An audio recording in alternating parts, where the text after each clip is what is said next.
Rama wigenam mastu namusidam windu saremurti ang lebur syarat kabeh. Sekarang saya ingin memberikan suatu pandangan terhadap rerainan jagat, yaitu tindak lanjut daripada Sugian Pangenten, Sugian Jawa. Nah, sekarang kita sampai pada Sugian Bali yang jatuh pada Sukro Klion Uku Sungsang. Pada Sukro Klion Uku Sungsang ini, dan sekarang ini kebetulan Kajeng Klion Wudan, ya. Kajeng Klion Wudan pada saat bulan itu mengecil. Artinya tenaga daripada sinar itu dominan, dia ada pada bumi, sehingga menghidupkan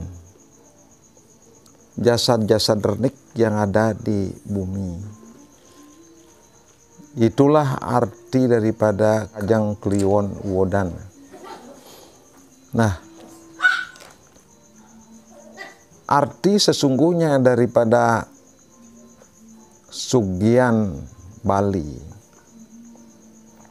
Bali artinya juga Banten. Banten itu artinya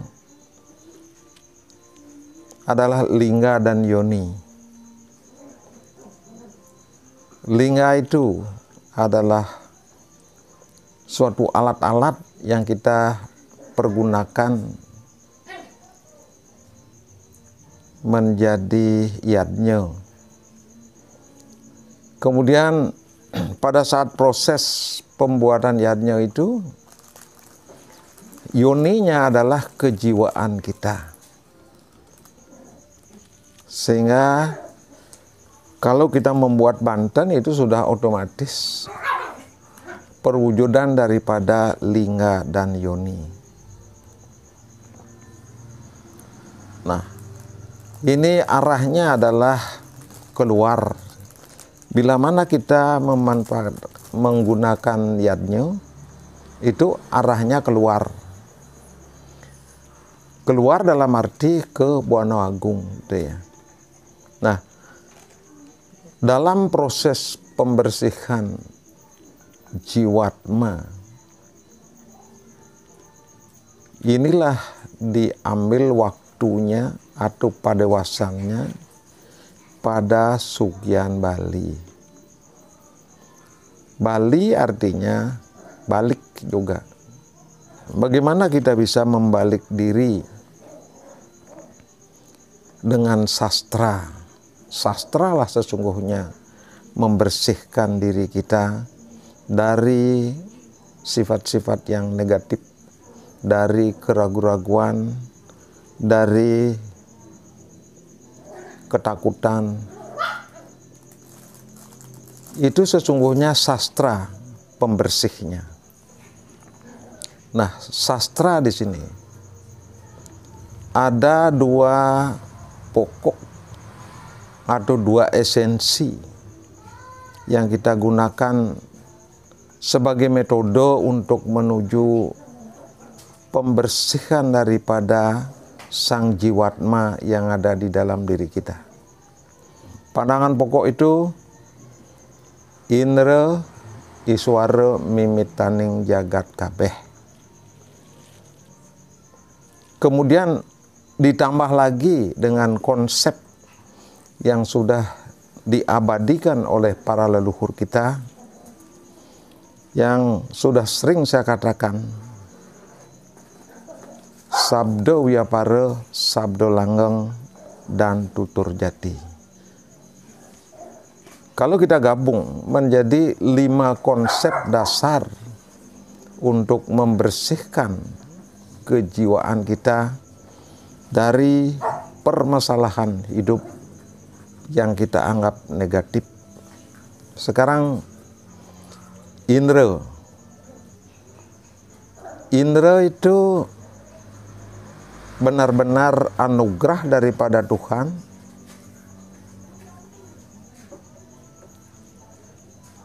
sehingga yang aslinya dikatakan indera itu adalah fungsi daripada sinar matahari yang khususnya untuk memberikan penerangan alam semesta ini. Itulah arti daripada indera. Kemudian masuk ke dalam diri kita. Pertama kali memasuki diri kita itu adalah indera. Sejak kita lahir,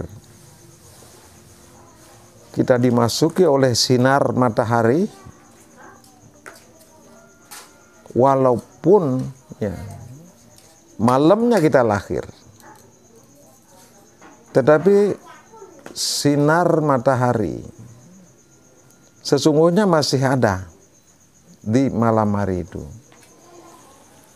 Seandainya tidak ada sinar matahari di malam hari itu yang menjadi energi, maka dunia ini akan beku, menjadi es. Nah, itu pertanda bahwa energi matahari yang ada di siang hari masih tetap ada di malam hari. Bahkan terjadi suatu penggabungan daripada energi matahari, bulan, bintang, dan teranggana. Itulah juga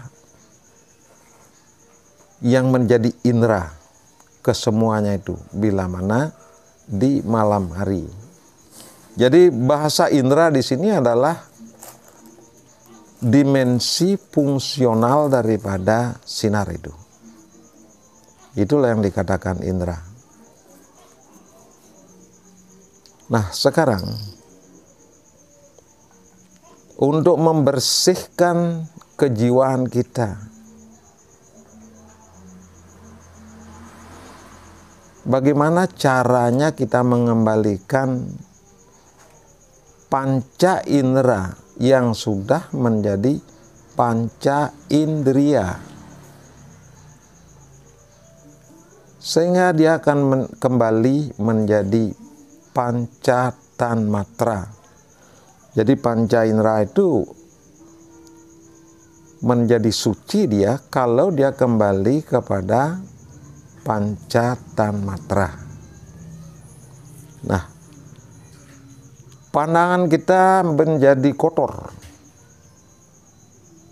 karena kita biasa datang ke pikiran orang lain.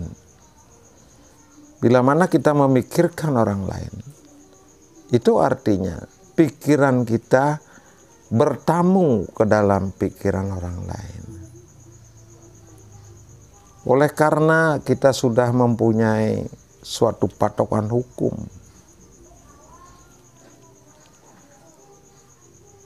kita tidak boleh rusit, melancong dalam pikiran orang.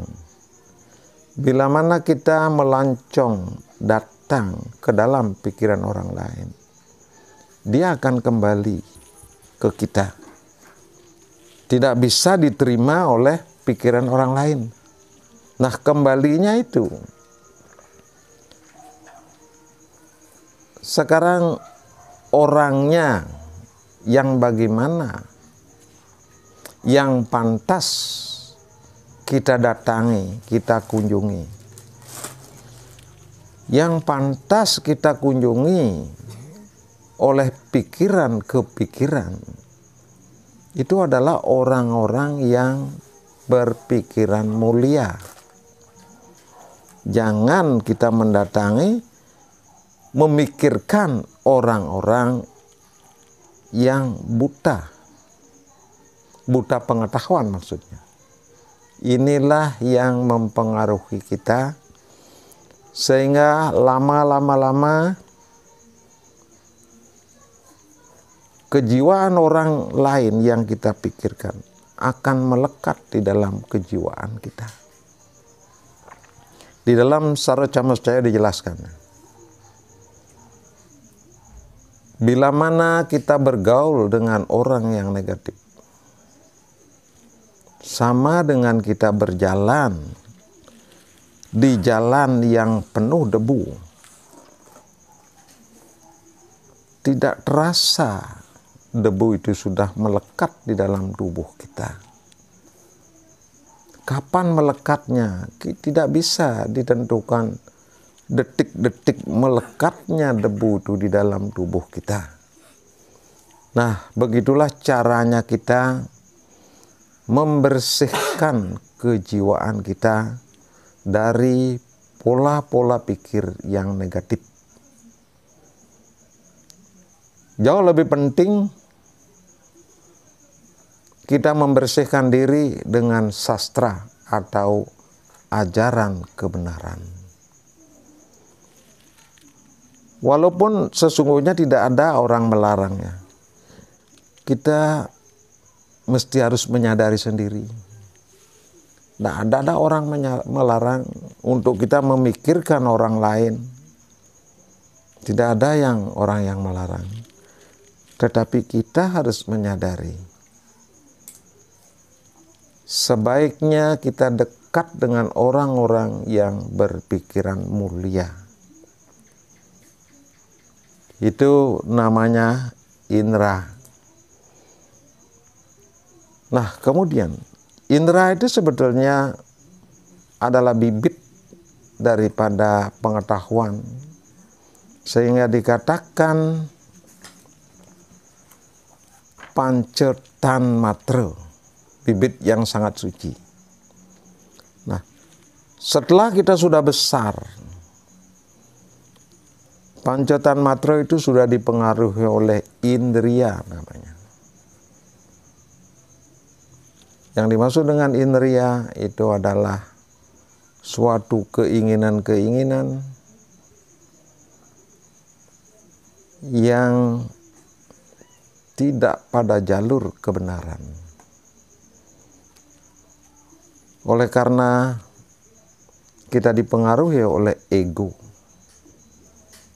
inilah yang menyebabkan pikiran itu kotor, kejiwaan kita itu kotor. Nah, oleh karena itu bibit, sehingga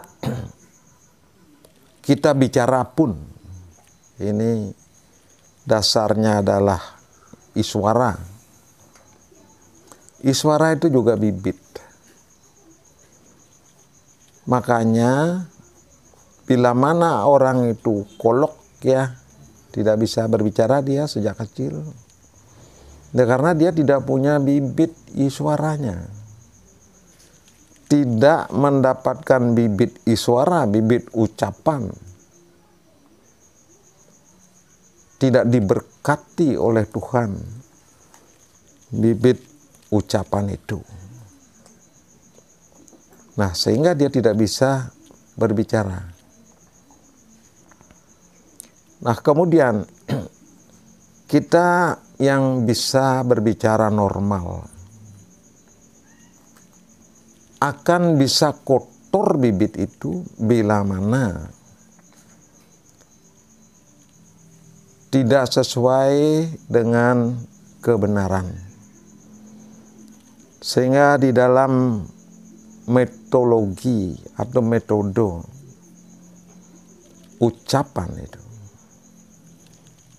pertama itu ada sabda, yang kedua ling, yang ketiga wacana, yang keempat raos, yang keenam wikalpo namanya. Yang namanya wikalpo itu adalah ujar ale. Bila mana kita berbicara dengan dasar kebencian, dasar iriati, dasar tidak cocok dengan orang lain, maka otomatis bibit iswara itu akan berubah menjadi wikalpo. Yang sesungguhnya bibit daripada iswara itu menjadi sabda atau ling. Nah, yang dikatakan sabda pada umumnya orang sudah fasih sekali mengatakan ada sabda, baju sabdo idep, ya. Namun kita harus benar-benar membuka tabir daripada apa itu yang namanya sabdo. Sabdo itu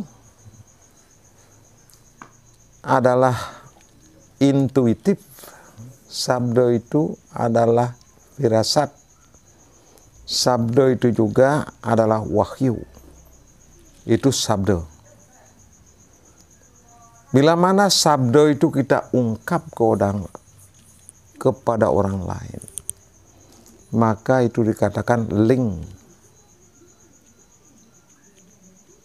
Bila mana ucapan itu mengandung ucapan-ucapan dalam konteks realita,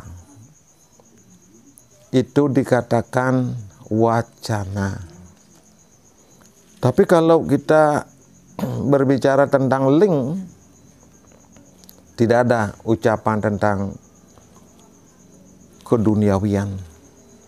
Jangan berbicara tentang keduniawian, maka apa yang kita katakan itu ling. Ling itu ada bila mana kita sudah menemukan di luar daripada keinginan, di luar daripada harapan,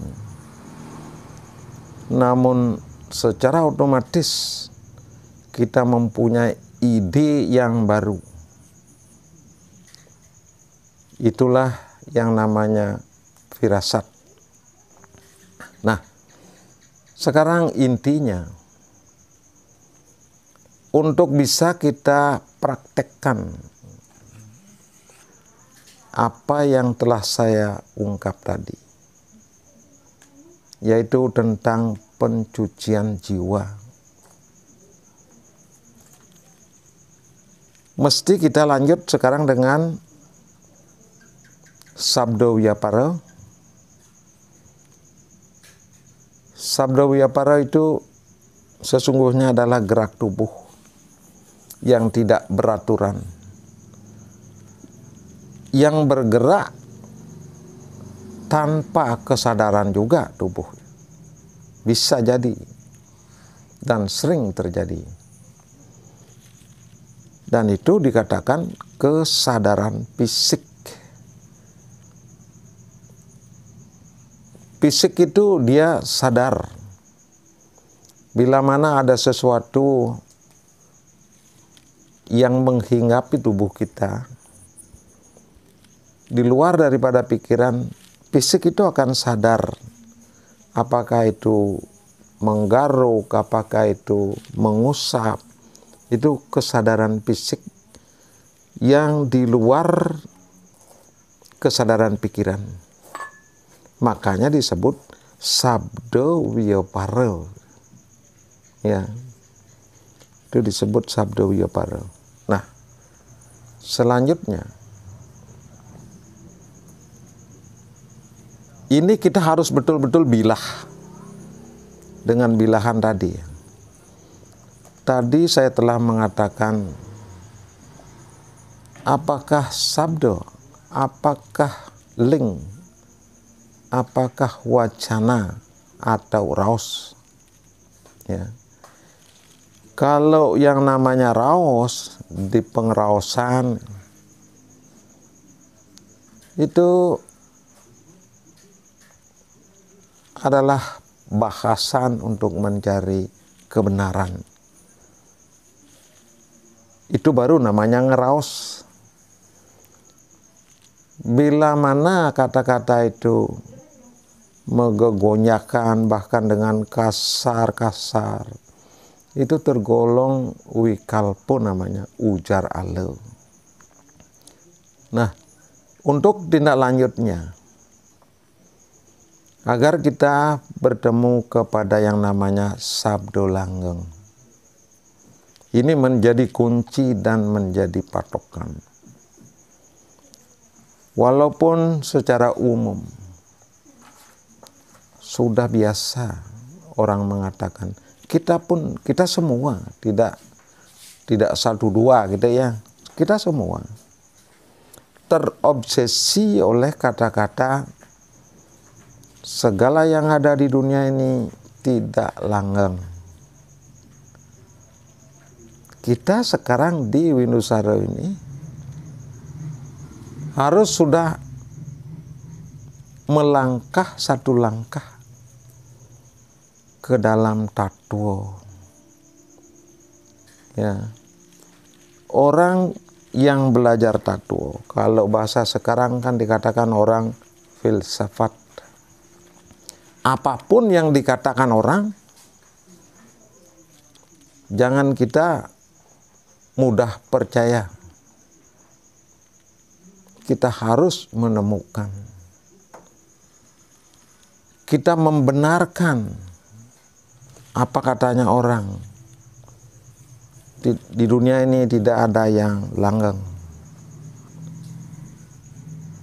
Pada saat kita berbicara membenarkan itu, manusia itu tidak ada yang abadi. Semua tumbuh-tumbuhan tidak ada yang abadi. Hanya sampai sekian, jangan lebih. Oleh karena kita ingin mencari kebenaran yang harus kita abadikan, itu yang namanya sabdo langgeng. Sabdo langgeng itu kita yang harus mengabadikan suatu konsep-konsep kebenaran. Nama sekarang ya, ini namanya daun dadap, ini bunga namanya daun jepun. Nama itu abadi.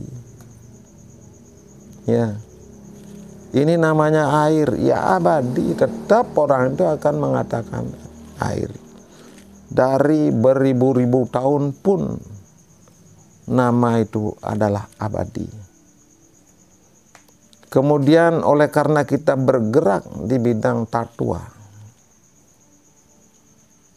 yang lebih penting kita perhatikan di sini adalah mengabadikan fungsi daripada sakaton sakarungu.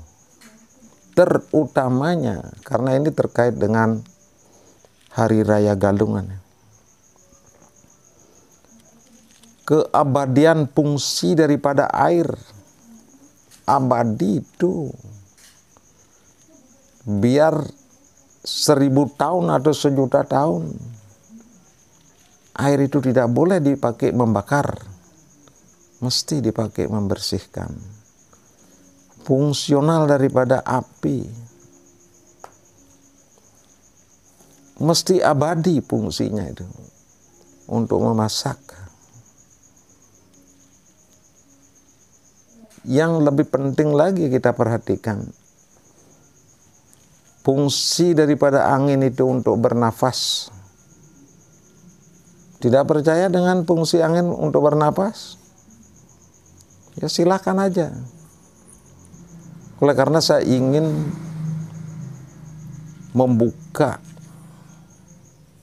esensi daripada ajaran itu tanpa ada doktrin. Ini tolong diingat. Saya tidak akan pernah mendoktrinasi orang lain. Paling saya menunjukkan, benar tak angin itu mempunyai fungsi untuk bernapas dan untuk semua kehidupan. Jadi fungsi daripada angin itu ya untuk bernafas. Dan ada lain daripada fungsi-fungsi nyatanya. Ini orang belajar berfilsafatnya. Yang kita langgengkan di sini, kita di Bali dulu mengatakan agama kita agama apa? Agama Tirta. Ya. Mengapa dikatakan agama Tirta? Sesungguhnya para pendahulu kita sudah mengetahui mujizat daripada air, sehingga agama kita dikatakan agama Tirta. Kemudian mujizat daripada api, mujizat daripada angin.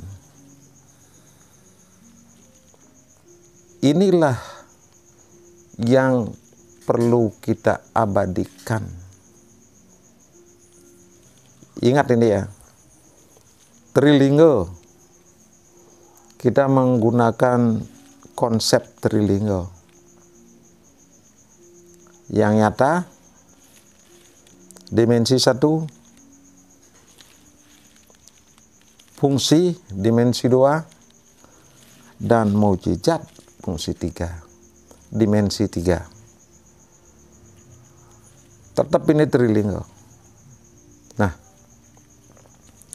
sehubungan dengan Hari Raya Galungan, kita di Hari Raya Galungan itu adalah menyambut dan menghormati kejayaan daripada alam semesta ini. Sekarang kejayaan jangan diartikan jaya itu adalah kemenangan. Kejayaan itu, yang dimaksud dengan kejayaan itu sama dengan kebesaran. Kebesaran fungsi daripada alam semesta ini. Nah, kita kembali lagi ke 3 konsep tadi. Sekarang ada yang namanya tutur jati. Yang sejati itu di luar daripada harapan, di luar daripada keinginan, di luar daripada penciptaan. Ya. Orang mimpi petunjuk sejati. Apalagi mimpi itu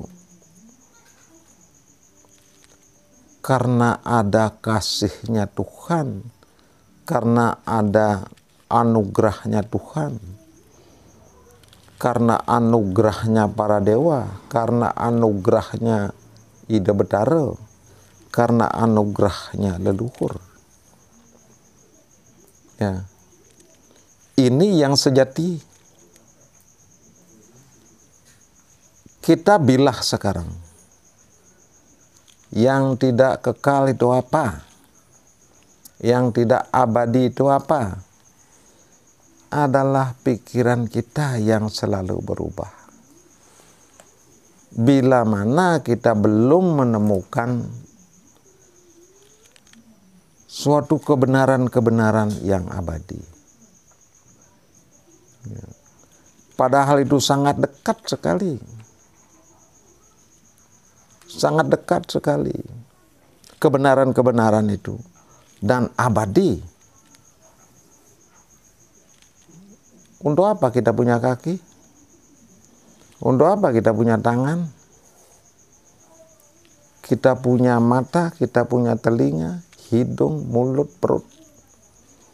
Fungsi daripada tubuh kita itu semuanya abadi. Namun ada batas-batas keabadian. Yang dimaksud dengan abadi itu adalah tidak akan ada perubahan pada batas-batas yang tertentu. Ya, inilah yang dikatakan juga segara tanpa tepi. Kalau kita tahu segara tanpa tepi itu, kita harus membuat suatu batasan-batasan. Batas fungsi daripada tubuh kita sampai pada akhir riwayat hidup kita tidak berfungsi.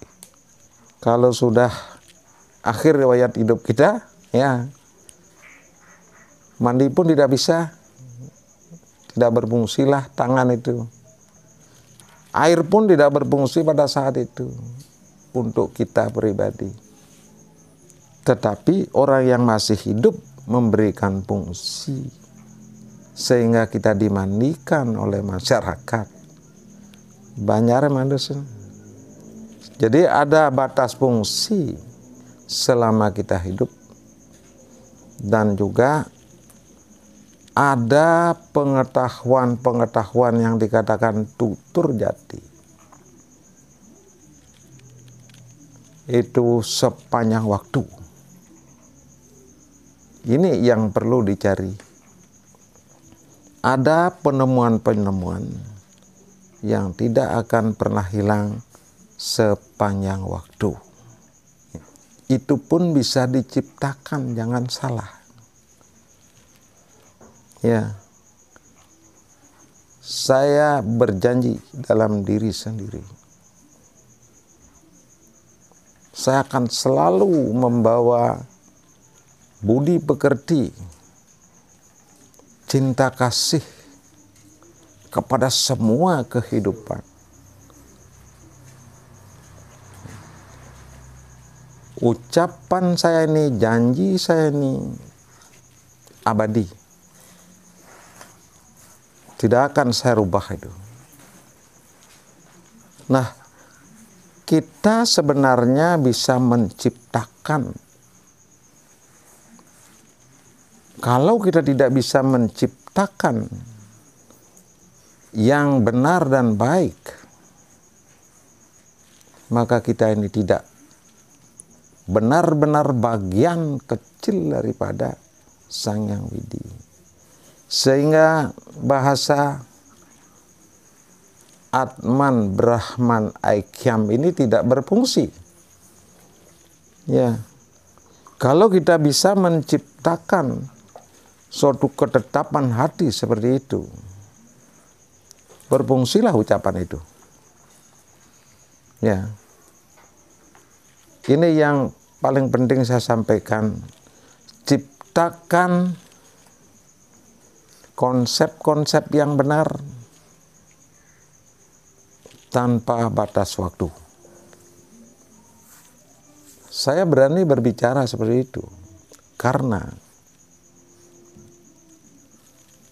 saya menyelaraskan diri dengan alam. Saya berpikir laksana air, mau membersihkan jiwa-jiwa orang yang ingin jiwanya bersih.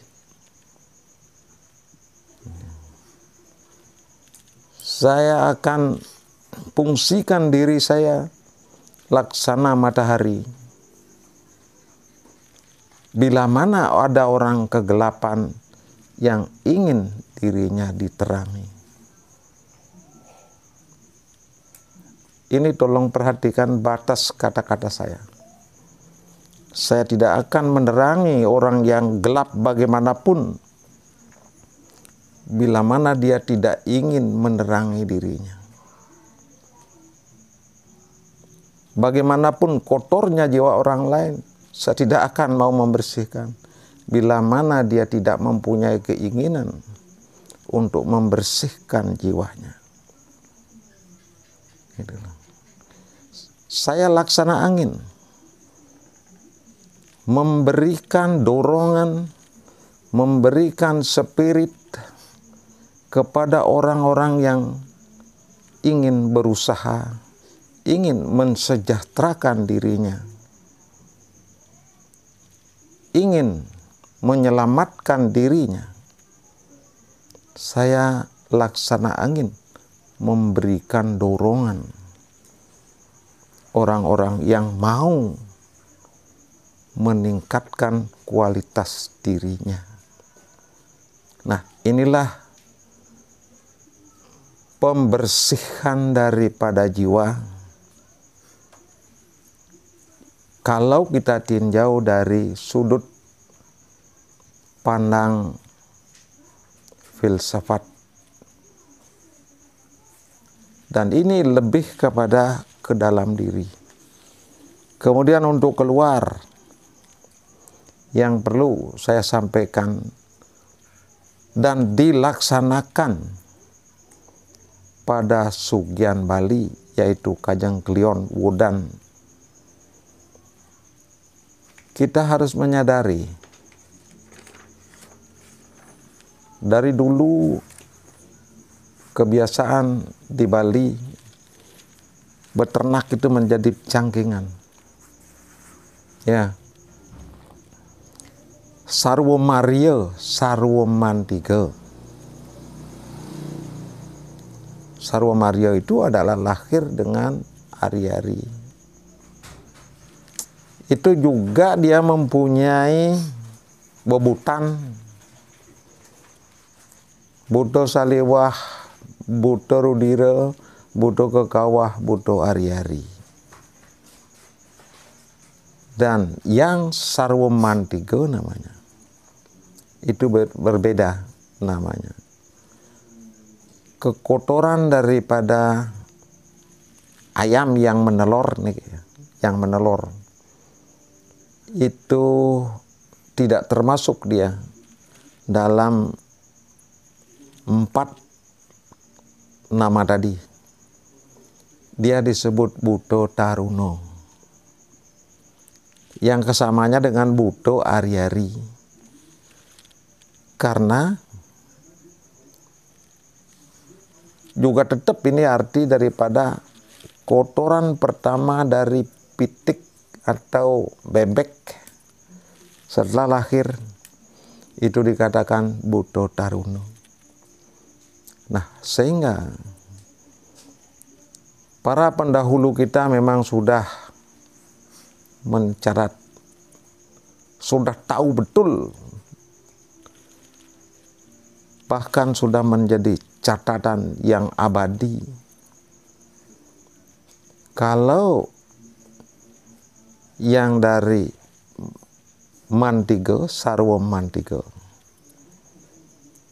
ini ada juga yang namanya Buto Janggitan, Buto Langkir, Buto Lembukanyo, dan Buto Taruno.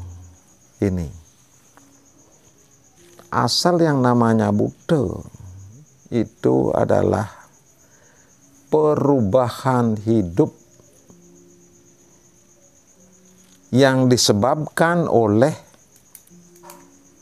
makhluk hidup, juga segala yang berdarah. Ya. Sekarang kan ada toke, ada cecak, banyak itu, lasan pun termasuk. Nah, inilah sebenarnya konsep para pendahulu kita nyupat sarwo prani hitang karam. Tidak boleh hanya mementingkan diri sendiri. Kita hidup, semua kehidupan mempunyai atma, itu adalah bagian daripada paramatma yang ada di alam semesta ini. Nah, sehingga di Sugian Bali, ya, itu mebio kaunan. Mebio kaunan artinya ini saya perlu betul-betul saya garis bawah ini ya. Ya. Apa yang namanya baya kaunan? Baya itu adalah keraguan-raguan. Baya itu adalah ketidakmengertian. Kita keluarkan itu. Bila mana kita tidak tahu, ya, racun pun bisa kita makan. Karena tidak tahu, bayo kan itu. Ya. Karena kita tidak tahu, kita hidup sama-sama berasal dari Tuhan. Semua makhluk hidup. Namun dia mengalami suatu perubahan karena medianya. Karena medianya lasan, dia menjadi atmaning lasan. Karena medianya kledu, maka dia menjadi atmaning kledu. Padahal itu atma itu. Ya. Nah, untuk kirago nyupat, tidak usah dengan bahasa mantra gitu, enggak. Karena lebih berarti action daripada ucapan. Tindakan jauh lebih kuat daripada kata-kata. Tindakan yang saya maksud di sini, ya, satu, tindakan kita membuat Banten, tindakan. Yang kedua, bisa kita merasakan bayo itu dari mana datangnya bayo itu. Buang itu. Yang namanya bayo itu banyak sekali jenisnya. Ya. Kebohongan bayo. Ya. Penipuan bayo. Penggelapan bayo. Banyak sekali jenis-jenis bayo. Kalau bayo itu, yang dimaksud dengan bayo itu adalah suatu yang menjadi pemicu daripada bahaya, mara bahaya. Ya. Nah, sehingga saya harapkan sekali kita betul-betul mempunyai niat. Kalau saya garis bawahi sekarang ya. Yang pertama, bagaimana kita menganggap semua kehidupan itu adalah bagian daripada Tuhan. Sesama hidup. Ini. Yang kedua, ini bagaimana kita berdikit-dikit menyelaraskan diri dengan alam semesta. Ya. Saya akan berikan semua itu agar kita betul-betul selaras. Nanti sampai pada tingkat apa gunanya bulan itu? Apa gunanya bintang itu? Apa gunanya teranggana itu? Saya akan berikan bahasan semua nanti itu. Yang inti artinya adalah mebiokaunan, menghilangkan pemicu daripada bahaya yang tercipta di dalam diri kita. Ya, seperti itu. Semua orang mempunyai cipta, namun sangat relatif ciptanya. Orang bisa menciptakan celakanya orang lain. Orang bisa menciptakan bahayanya orang lain. Tetapi dia tidak menciptakan keselamatannya sendiri. Kalau kita ingin menciptakan keselamatan kita sendiri, ciptakanlah keselamatan daripada semua kehidupan atau sesama hidup. Nah, kemudian dalam konteks upacara yajna yang kita lakukan itu harus keluar sehingga pasangan daripada lingga dan yoni itu tidak salah. Ya. Komandan itu Lingga. Puja-puja itu Yoni. Ya. Kemudian di dalam diri rasa dan ingat Lingga dan Yoni. Perasaan kita harus bisa merasakan kehidupan yang lain. Dan kita harus mengingat tujuan hidup daripada semua makhluk hidup.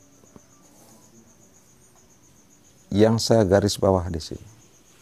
Apakah hanya manusia yang ingin moksa, ingin menuju Tuhan?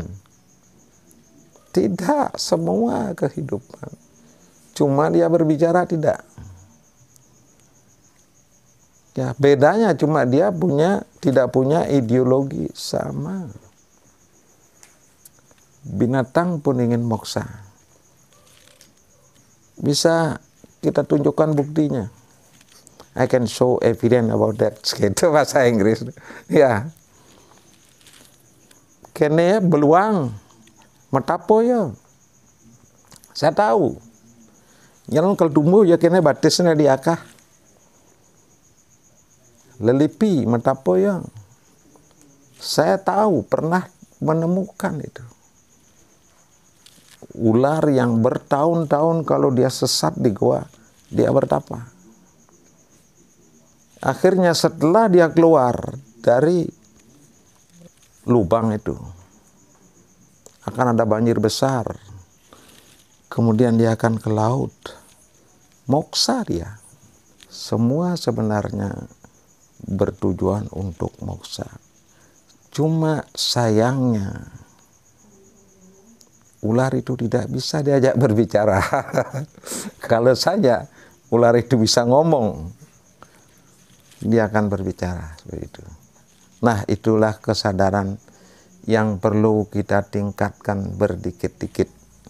Semoga Tuhan memberkati kita kesuksesan di dalam menjalani hidup, agar betul-betul kita menemukan kesuksesan menjalani hidup yang tidak tergantung pada harta benda.